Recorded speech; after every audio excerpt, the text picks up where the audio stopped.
Ako si Miss Katrina Palomares. Sa aksidente ako noong November 1, 2023. Nagkaroon po tayo ng bone fracture kasi nabalian po tayo before dahil na-aksidente po tayo.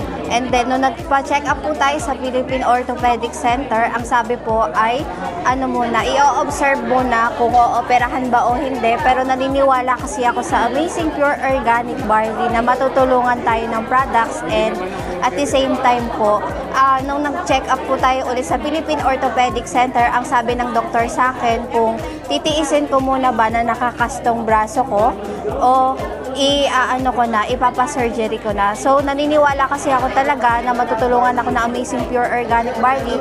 In 3 months, naka-recover po tayo. Kung napapansin nyo po yan, hindi na po siya pantay. Kumbaga parang diretso na yung hugis ng buto, and ito po hindi. So, ayun po, imbes na gagastos tayo ng 300,000 dahil sa distributor po tayo na Amazing Pure Organic Barley, hindi na po tayo gumastos ng malaki. Ito po yung napakaganda kapag nasa I Am Worldwide ka, kasi bukod sa opportunity na magkakaroon ka, matutulungan ka pa ng product sa health mo.